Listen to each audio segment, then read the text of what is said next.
দিকে জাগিয়ে দেন। ওই ঘর শ্রেষ্ঠ ঘর, যেই ঘরের সবাই কাকে ডাকে? আল্লাহকে ডাকে। শিশুরা ডাকবে, শিশুরা মাসুম, ঠিক না? বা ঠিক? আমরা যেন কোন শিশুকে মসজিদে ধমক না দেই। অনেক মুরব্বী আছে, শিশু দেখলেই মেজাজ খারাপ, আসরা নাই? এই এই এই এই, হ্যাঁ বেশি করবেন না। ওই শিশুর নামাজ কবুল হবে, আপনারটা নাও হতে পারে।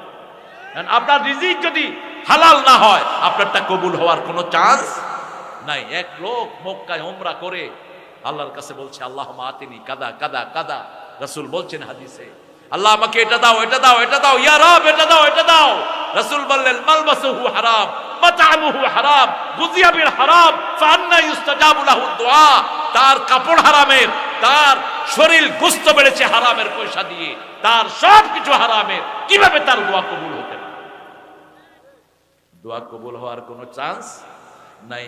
অতএব ছোট বাচ্চাকে বাধা দিবেন না। ছোট বাচ্চাকে নিয়ে নামাজ পড়েন, নামাজ কায়েম করেন, ইবাদতের মাথা নামাজ। আজকে থেকে আর নামাজ ছেড়ে দেব না। নামাজ আছে যেখানে বরকত আছে।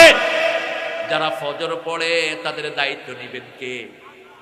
এই যে তার্কিতে ভূমিকম্প হলো, মাত্র 23 সেকেন্ডে 23 লক্ষ বাড়ি মাটির ভিতরে চলে গেল। একটা সাক্ষাৎকার এসেছে, এক লোক অনেকগুলো বাড়ির মালিক, ভাড়াটিয়াদেরকে তিনি বিরক্ত করেছেন আগের রাতে। পরের রাতে দেখে ভাড়াটিয়া এবং তিনি একই সাথে হোমলেস সেন্টারে বসে আছে। বাড়ি ঘর নাই যাদের, ওখানে বসে আছে। তাকিয়ে দেখে তার বাড়িওয়ালা।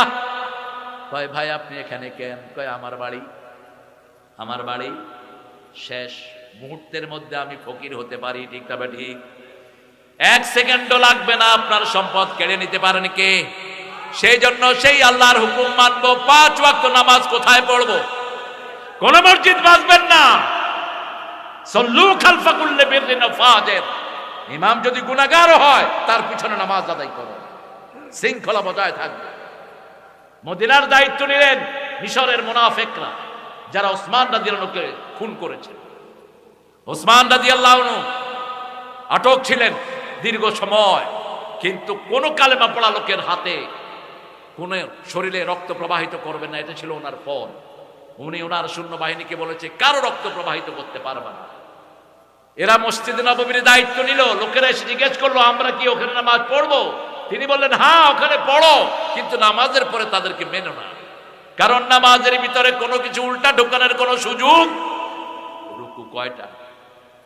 সেজদা। কেউ যদি 2টা রুকু করে, আমরা কি বলবো? মুনাফিক।